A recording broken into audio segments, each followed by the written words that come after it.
이 브라이슨 디셈버가 사실은 그 작년까지도 굉장히 그 장타를 치기 위해서 노력을 하다가 이 건강상의 문제가 있어서 더 이상의 지나친 장타는 추구하지 않고 좀 더 그 섬세한 플라이를 추구하고 그다음에 체중을 많이 줄였어요.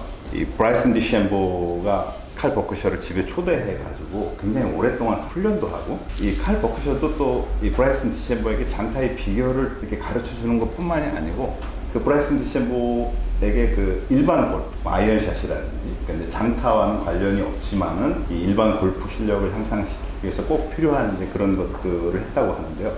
그거에 대해서 좀 자세히 물어보도록 하겠습니다. Yes, absolutely. So me and Bryson, we first connected late in 2019 after I won my first world championship. It's been a very good friendship for a long time now.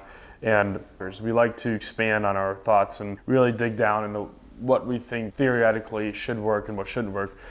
Over that time, he gained speed by learning how to speed train and learning what makes the swing fire faster. And I've in turn improved my golf game too in that time by learning how to create a repeatable swing and how to manage my shot shape and manage the golf ball in different conditions. So it's been really cool to see, and it's made both of us better at our respective crafts because of it, and it's always cool when you have someone you can bounce ideas and thoughts off of who's a very similar thinker to you. So it's been a great relationship, and it continues to be to this day.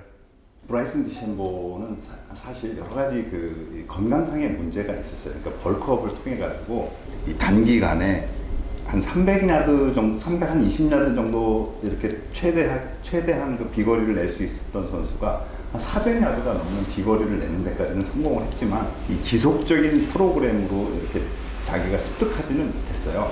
근데 사실 그 칼 버크셔 같은 경우에는 지속적으로 이 롱드라이브 이 월드 챔피언십에서 아주 절대적인 강자로 군림하고 있고요. 그래서 그 브라이슨 디셈버에게서는 어떤 그 좀 교훈을 얻을 수 있고 그 다음에 칼의 롱런 비결은 무엇인지 이렇게 한번 질문을 드려보도록 하겠습니다.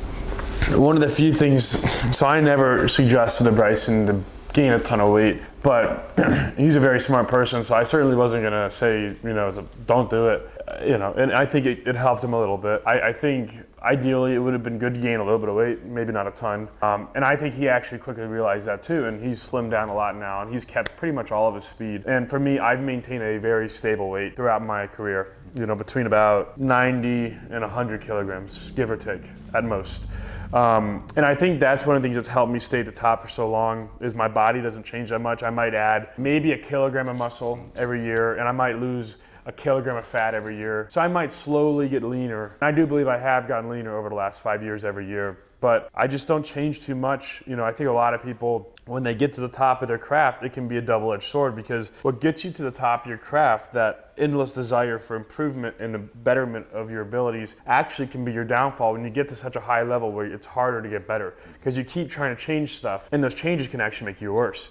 One of the things I had to accept and understand about myself when I became the best in the world back in 2019 was at that point what I had was the best. And so my main focus, and I had a lot of good people around me to help remind me of this, my main focus had to shift from constantly changing and tweaking stuff to just trying to make extremely small marginal improvements without changing too much year to year. So now I don't do crazy changes in my swing. I don't do changes to my diet or changes to my training program. If I want to tweak something, it's only done after substantial research throughout everybody in my team has been made towards it, and it's clear that there is a tiny improvement we can make. And then if we're gonna make a change, we do it very small and very incremental changes. And I think that's why I've been able to stay at the top for so long is once I had a winning formula, once I had a great swing and great speed, I've just stuck with it and I've just stayed consistent in the way I train and just keep doing the same thing over and over. Just trying to make very, very tiny, very marginal improvements in specific areas if we've identified a weak spot.